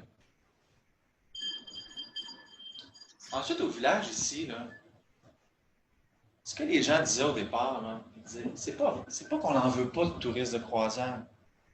Nous, ce qu'on veut, c'est du tourisme de niche. Des petits bateaux de 200-300 passagers qui viennent nous voir, qui débarquent au quai, le même quai qu'on a, là, ils ont déjà un quai au village, qui viennent dans le village, qui se mêlent avec la population, avec nous autres. Et on les verra même pas. Là. On va peut-être les reconnaître parce qu'ils vont peut-être avoir un bracelet, mais à part ça, ils vont faire comme les autres touristes.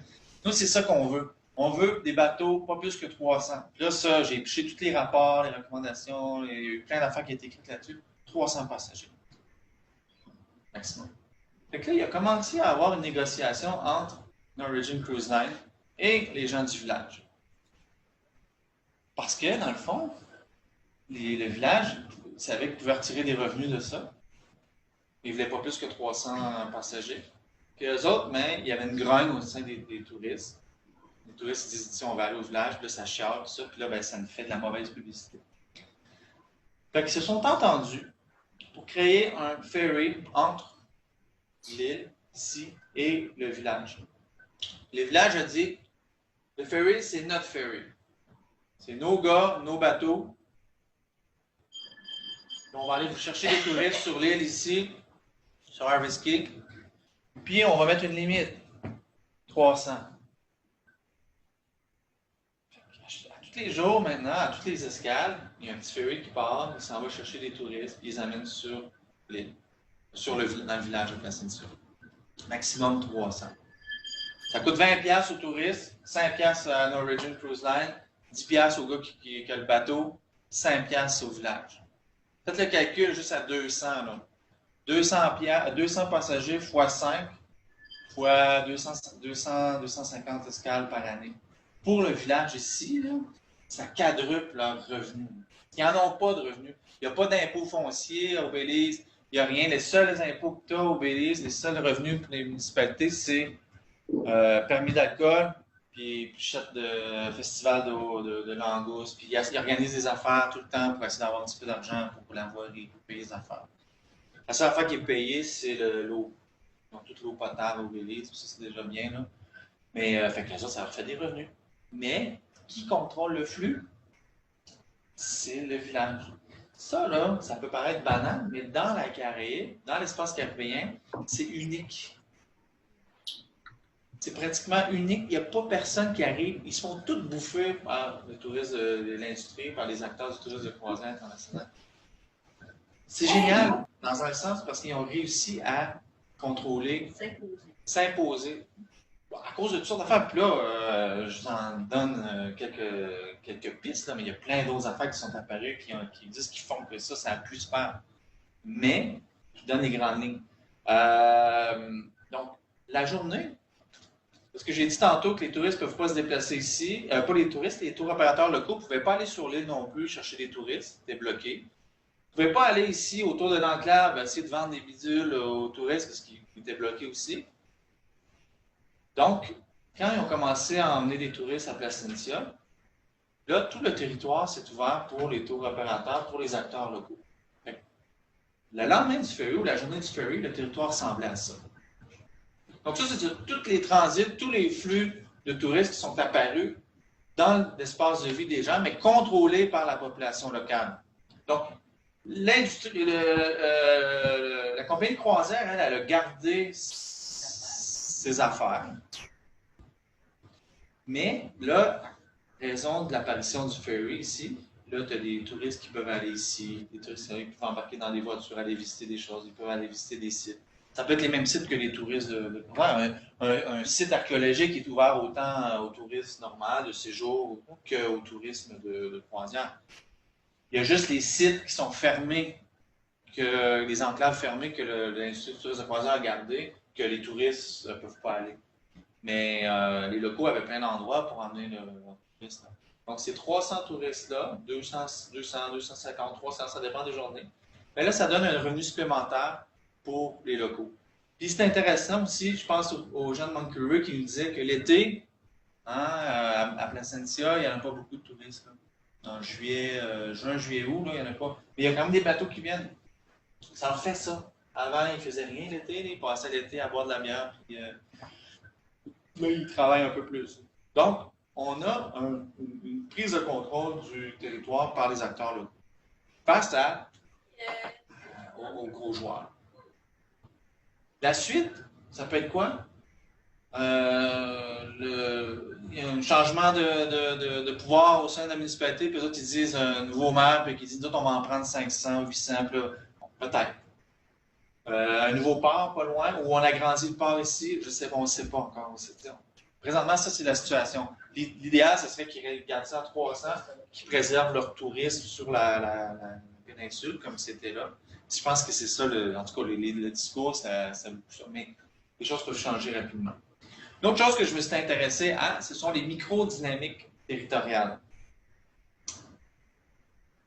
Parce que là, il y a d'autres types de stratégies territoriales qui apparaissent quand il y a du déploiement sur le territoire. Tantôt, je vous ai parlé de l'enclave, où ils emmènent les touristes pour les mettre sur des autobus. Les touristes arrivent ici, embarquent sur des autobus, puis ils traversent le village. Et là, l'objectif de ça, c'est que l'autobus, lui, il est fermé. Hein? Il n'arrête pas dans le village. Là. Les gens, là, c'est un autre type d'enclave. C'est des enclaves mobiles. Les gens arrivent sur l'autobus, ils traversent le village, les locaux vont passer l'autobus, ils ne peuvent rien faire. Et là, les gens chialent. Évidemment. Là, la compagnie de croisière a dit, ben, on va vous faire un marché ici. Donc, Norwegian Cruise Line a créé un marché au centre, ben, dans la ville, au sein de la ville, un genre de marché, un marché local. Au début, la municipalité leur avait offert de faire ça au parc municipal, où les gens vivent. Là, eux autres, ils se sont dit, ouais, comment on va faire pour contrôler le monde? C'est ça, attends. Comment on va faire pour contrôler les gens? Fait qu'ils ont allé faire ça derrière la gare routière. Il y a des rues ici, là, mais quand tu es sur le terrain, tu te rends compte qu'il n'y a personne qui vit ici. Là. Des petits chemins. Fait que là, on est excentré du village. On crée un marché local où pour aller vendre tes trucs, il faut que tu payes un permis. Donc, il y a beaucoup de gens en place qui n'ont pas l'argent pour payer le permis. Fait que c'est souvent des gens de d'autres villages qui viennent, qui ont un peu plus d'argent, qui se déplacent pour venir vendre dans le... Mais là, c'est pas tout. C'est pas tout. Je veux dire, comment ils font pour contrôler tout ça? Donc, tantôt, je vous ai dit, par rapport à l'île, on revient à l'île. Ça, là, ça, c'est le petit pitbull, le petit bulldog. Tu sais, comme dans Bugs Bunny qui jappe tout le temps. Là. Lui, là, quand tu t'approches du gros, là, j'ai fait le test. J'ai payé un pêcheur. Tu t'approches de l'île. Puis là, ça, c'est mes photos. Là, ça. Fait que là, tu as lui qui apparaît. Là. Parce que, là, ils ont des caméras. Ils surveillent partout autour de l'île. Quand ils voient un bateau qui n'a pas rapport là, ça sonne, il y a une alarme ici dans quelque part. Là, lui, il sort du port ici. Puis il vient voir. Puis il se place entre toi et le gros bateau. Donc là, c'est supposé pour la sécurité, 11 septembre, attentat. Tu sais, tout un discours qui est relié aussi à la sécurité qui est mise en place. Là. Fait que là, ben, là, on a fait le tour du bateau comme ça, puis le tour de l'île, puis on est parti. Fait que c'est impossible pour quelqu'un de dire je vais aller à l'île, puis je vais aller m'accoster, puis je vais leur proposer de venir faire un tour sur la rivière. Parce qu'il y a un contrôle ici, territorial. L'enclave, pareil. Ça, c'est la sortie et l'entrée de l'enclave qui est ici. C'est gardé par des gardiens de sécurité. Tu as deux types de clôtures. Alors, ça, c'est la deuxième clôture. Il y en a un autre avant. Les touristes, ils sortent dans l'autobus. Même si tu te places ici, là, à 50 mètres, là, tu ne peux pas arrêter l'autobus pour essayer. Là, il passe. Il n'y a aucun moyen d'entrer en relation avec les touristes. Là. Au marché, c'est encore plus intéressant. Le marché est ouvert, il n'est pas enclavé. Et quand tu passes ta journée au marché, puis tu regardes ce qui se passe, tu discutes avec le monde, tout ça, tu prends bien avec Chummy, les gars de taxi, Là, il te raconte. Là, je les ai encerclés ici. Lui, puis lui, qui est là-bas, on ne voit pas bien cette photo-là, c'est des gardiens. C'est des locaux qui ont engagé. Ils sont juste. Plutôt quand tu es touriste, là, ce que tu vois, c'est que tu vois un gars qui glande au fond là-bas. Tu sais. Mais lui, il ne glande pas. Lui, il surveille pour pas qu'il y ait des locaux qui viennent vendre des trucs aux touristes parce que c'est réservé à ceux qui ont payé. Fait que tu penses que tu es dans un système ouvert, mais ton système, il n'est pas ouvert. Il est surveillé par la compagnie de croisière. J'en donne un On autre. vend ça comme de la sécurité aux gens aussi. On va vendre ça comme de la sécurité aux gens. C'est ça. Mais la vraie raison, c'est de garder les C'est revenus. garder les revenus. Donc, utiliser les ressources territoriales, puis essayer de garder le maximum de revenus. Un autre exemple que je trouvais intéressant, mais qui est au Belize, mais qui n'est pas dans le sud. Mais c'est là que j'avais catché comment ça fonctionnait, en fait. On est dans le nord, on est près de la frontière du Guatemala, un site archéologique. Donc, photo aérienne. La route principale, le village est dans le bas, là, puis il continue ici. On a une petite rivière. On a une route qui fait ça comme ça et qui s'en va vers les ruines qui sont un peu plus à gauche ici. Les autobus arrivent remplis de touristes de croisière, arrêtent ici. Et là, en blanc, ce qu'on voit là, c'est des boutiques de souvenirs. Donc, si vous allez là, vous, parce que vous avez un hôtel dans le coin, vous pouvez aller là, vous allez acheter des trucs. Après ça, il faut traverser la rivière. Donc, il y a un petit ferry à main. Donc, c'est des gars là il y a un câble, là, puis ils traversent les touristes là-dessus. Puis, tu te rends là, puis de l'autre côté, tu as des autobus qui t'emmènent, qui amènent des touristes. Tu peux marcher si tu veux.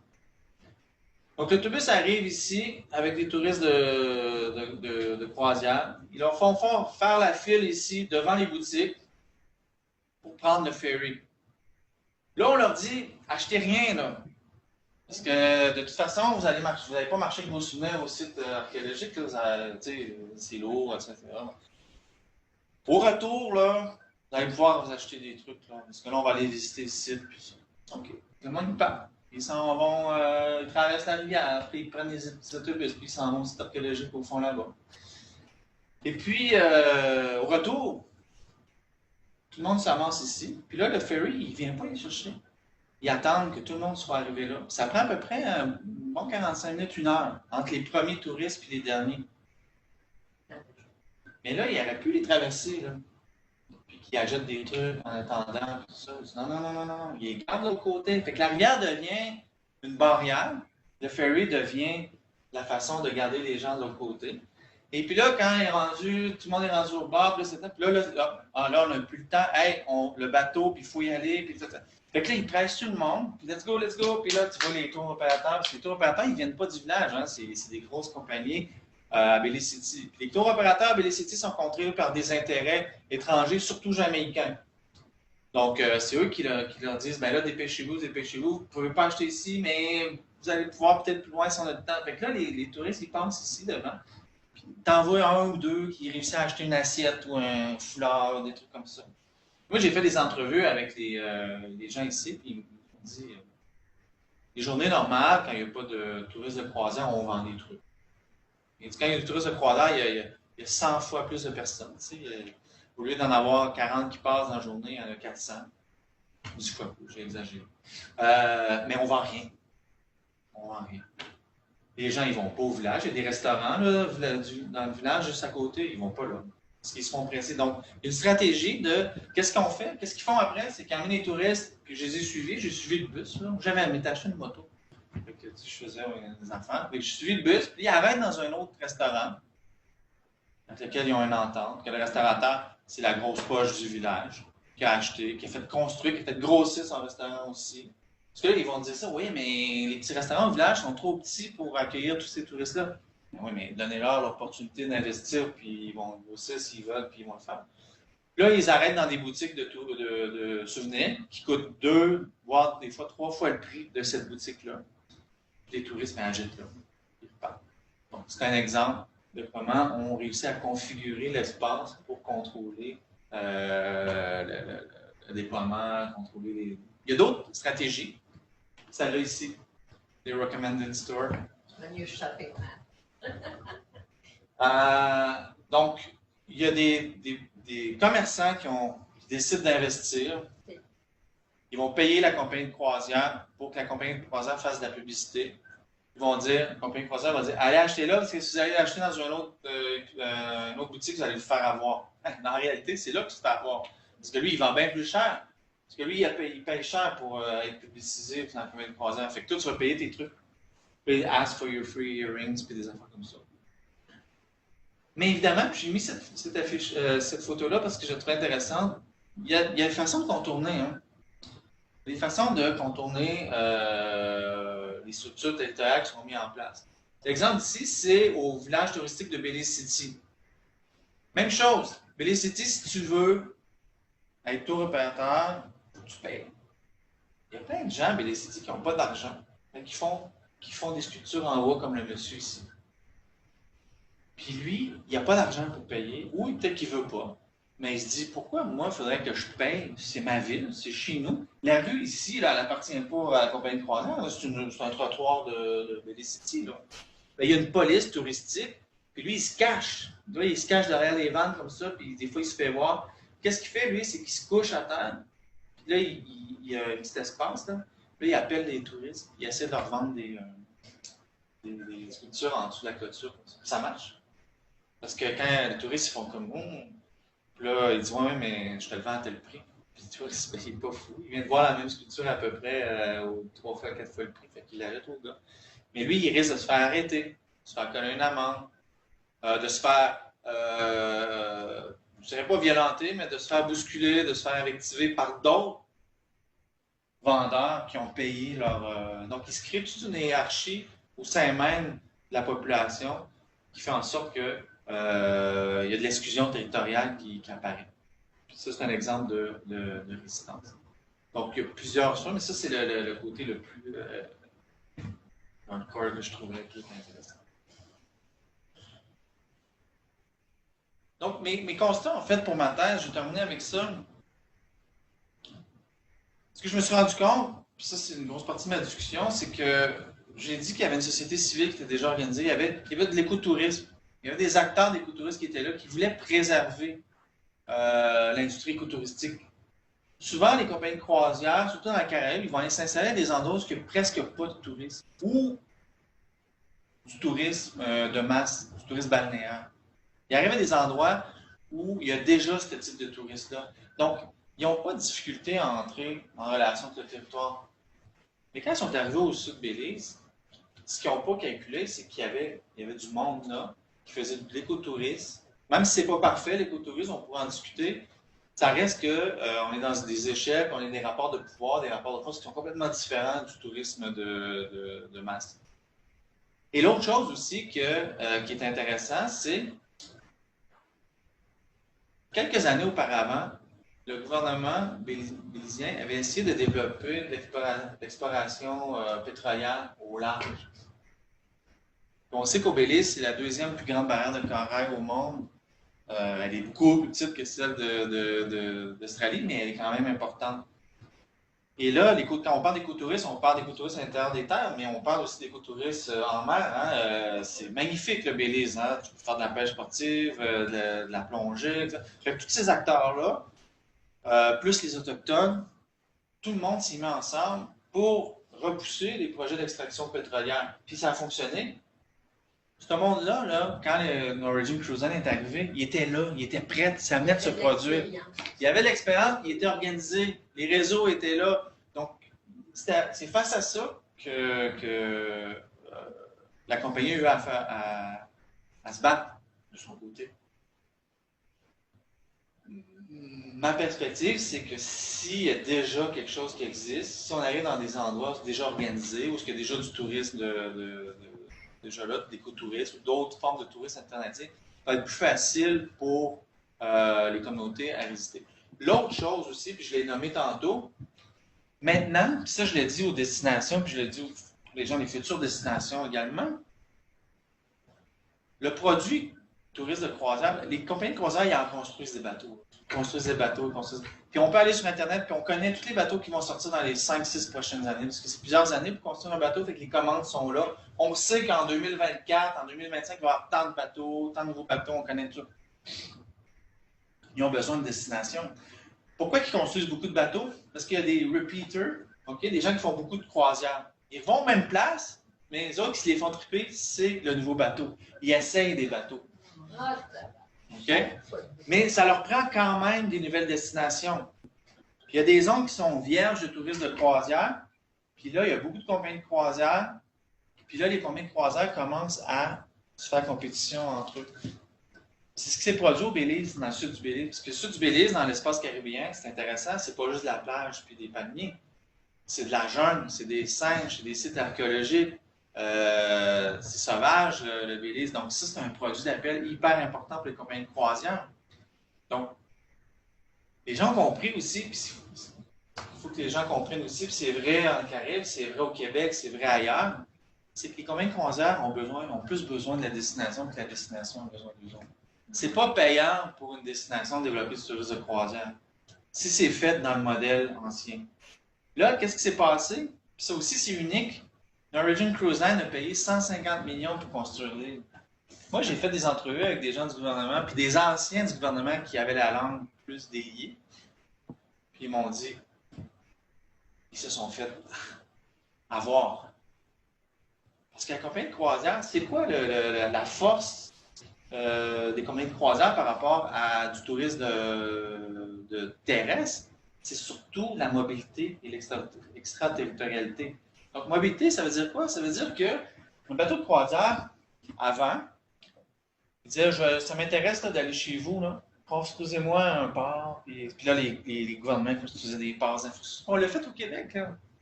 À Sept-Îles, à Saguenay, même à Montréal. On dépense plein d'argent pour combien de touristes? Pour 50 000, 70 000 touristes par année. À Gaspé, il y a 26 000, 30 000 touristes qui débarquent là. Là, il y en a des centaines, des dizaines de milliers là, par été. Là. On construit des infrastructures super importantes pour un petit groupe de touristes particuliers.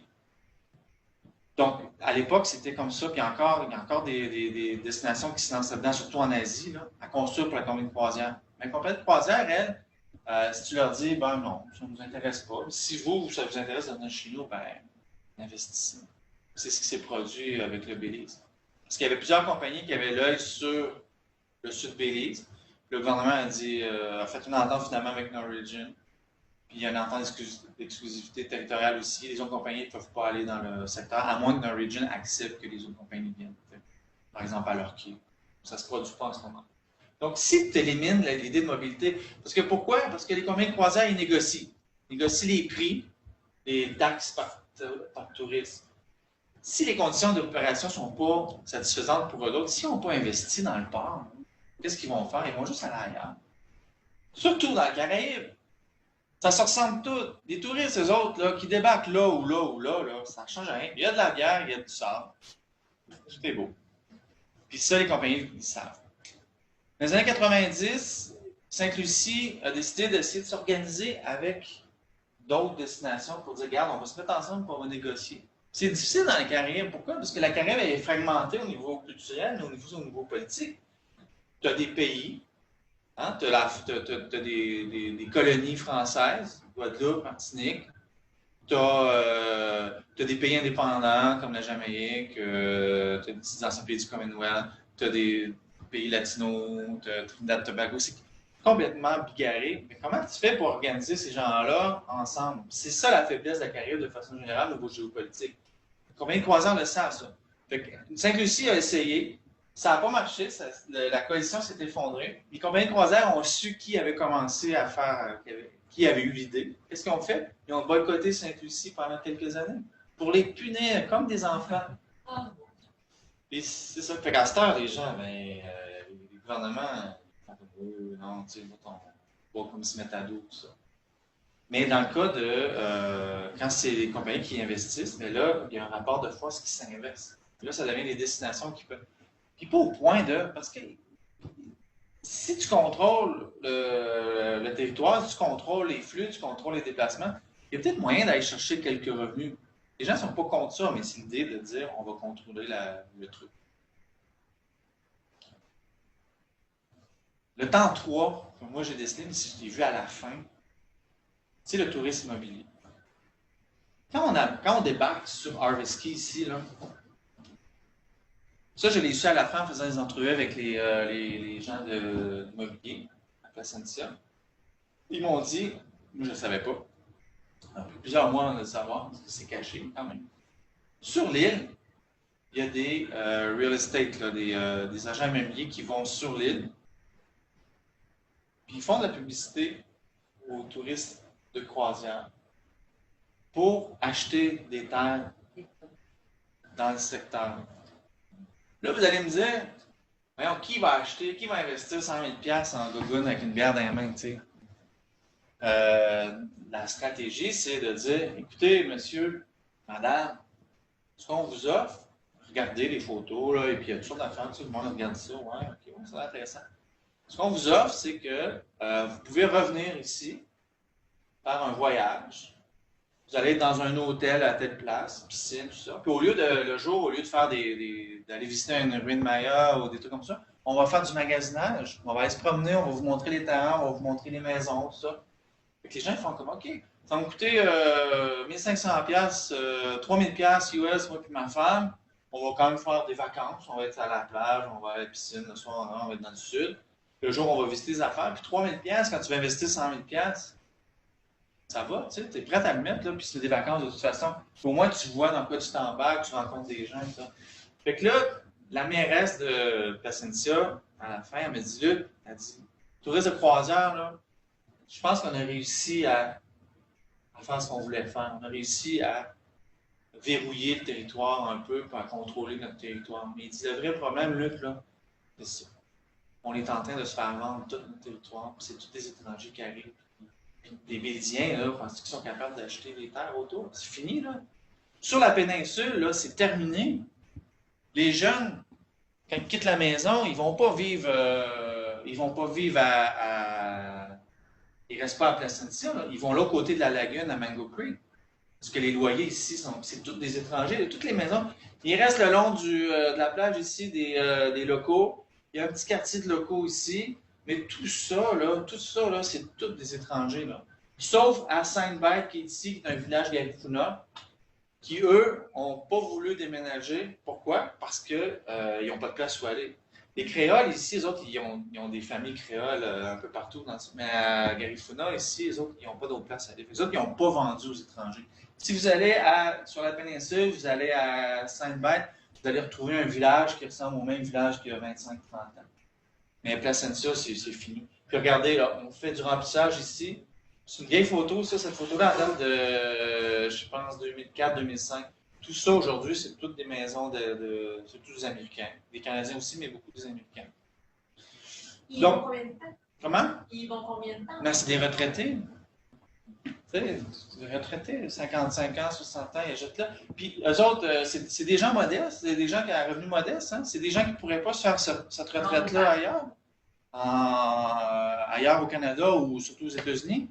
Fait qu'ils s'en vont là. C'est chaud, c'est beau, la bouffe est bonne, on parle anglais, c'est tout anglophone. Et puis on s'installe ici. Puis moi, j'ai déjà dit que c'est mon âge, j'allais écouter le Super Bowl dans un bar avec le monde. Le soir, c'est juste des Américains, tu bois de la bière, puis la télé, c'est la télé américaine. Tu as vraiment l'impression d'être un peu comme à certains endroits à Cancun, mais tu es à Fort Lauderdale. Puis ils ont tous développé une série de canaux. Là. Ceux qui connaissent Fort Lauderdale, il y a des canaux. Là, il y avait ça, la Venise américaine. Là. Mais c'est un peu ça. Donc, les gens ont leur petit bateau, ils se promènent là-dedans, puis là, ils vont pêcher, ils vont se promener, ils vont dans la lagune, ils font leurs petites affaires. Puis c'est pas du monde qui sont là pour dire ah, nous, notre objectif, c'est de chasser. Ils ont des chums créoles, ils sont là depuis longtemps. Puis même eux autres aussi, ils étaient contre le tourisme de croisière, pour d'autres raisons. D'autres, ils n'en voulaient pas du tout. Leurs amis créoles, ils disaient ouais, mais disons, on peut se faire un peu de cash. Puis là, ils disaient non, ouais, mais là, notre tranquillité. Puis là, il y avait des conflits aussi, parce que les créoles, les autres, ils se disaient vous avez déjà pris notre territoire. Les autres, on voudrait avoir un petit peu d'argent avec une coupe de touristes de croisière, mais vous autres, vous êtes contre ça. C'est compliqué, hein? Il n'y a pas juste du monde qui était contre ça. Il y en a qui sont contre, il y en a qui sont pas. Puis, donc, c'est un peu ça la situation. Là, ben, c'est ça, je vous dis, le bateau, il arrive ici. Maintenant, là, les ferries, ils débarquent ici. Là, ils peuvent marcher, là, ici, puis se promener un petit peu en ville. Puis en plus, ça fait l'affaire des gens de la place parce que ils arrivent l'après-midi, nous autres, vers 10 h, ils restent là jusqu'à 2 h. C'est la période la plus chaude de la journée. Puis cette période-là, les touristes qui dorment là ou qui sont là, ils ne sortent pas. Hein. Ils vont à la plage, ils ne vont pas dans les restos. C'est le soir qu'ils vont dans les restos. Fait qu'habituellement, les restos sont vides l'après-midi. Mais là, ils ont du monde. Il y a des 300 touristes qui peuvent débarquer. Fait que le monde, ils trouvent leur compte un peu là-dedans. Ces gens-là qui achètent, là, ça avait commencé avant le tourisme de croisière. Ouais. Oui, parce que ça ne peut pas avoir plus Non. Mais là, la question, puis c'est ce que je voudrais vérifier dans une suite, c'est de voir que ça va être quoi l'impact du tourisme de croisière sur l'immobilier. Puis dans les entrevues que j'ai faites, il y en avait, les gens m'avaient déjà dit, les agents d'immobilier me disaient, on voit déjà, quand ils ont annoncé là, au temps zéro là, la signature du Memorandum of Understanding, là, les prix ont commencé à monter. Là, ça prendrait une étude plus exhaustive pour savoir est-ce qu'il y a vraiment une corrélation.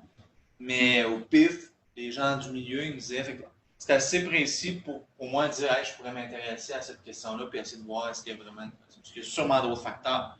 Mais le tourisme immobilier, ça existe ailleurs dans les Caraïbes, ça n'existait pas là. C'est peu documenté aussi. J'ai essayé de chercher là, des études sur le tourisme immobilier. Il n'y a absolument rien. Là. Donc, ça peut être intéressant. Là, et qu'ils vont juste là quand c'est l'hiver ici ou ils habitent là l'année? Il y en a qui habitent là l'année parce que pendant un certain temps, c'était assez facile d'avoir ta nationalité bélisienne. Ça coûtait de l'argent. Il fallait que tu passes beaucoup de temps là-bas, mais c'était possible. Ils ont commencé à limiter ça. Mais beaucoup qui ont leur passeport du Belize maintenant, c'est des Américains. Fait qu'ils vivent là, ils prennent leur retraite là, ils reçoivent. Puis ils vont, mettons, aux États une fois de temps en temps. Et là, il y a un petit aéroport. Il y a un petit aéroport, il est dans ce coin ici, à peu près. Là. Il y a un petit aéroport qui existe, qui fait des vols de Belize City. Mais il y a eu un projet d'aéroport international au bout de la péninsule ici, qui ne s'est pas concrétisé encore. Mais l'aéroport est construit, en fait, le tarmac qui est là et tout ça, mais ça n'a pas levé. Mais là, on commence à construire des villes, des gated communities. Ça, je les ai vus parce que qu'est-ce qu'ils te vendent aussi? Ils te vendent des terrains comme on voit sur l'image ici. Là. Mais quand j'ai rentré là-dedans, j'ai jasé avec le gars, et il m'a offert des lots dans des gated communities qui sont pas loin de la péninsule. Donc, à un moment donné, l'aéroport va valoir la peine d'être construit. Puis quand l'aéroport va être construit, ben, on va se retrouver dans un autre paradigme socio-économique, culturel, complètement. Voilà. Ben, en tout cas, il y aura encore beaucoup, on peut poser des questions, il y a encore beaucoup de choses à dire. Mais en gros, c'est à peu près ça. Donc, merci de votre attention.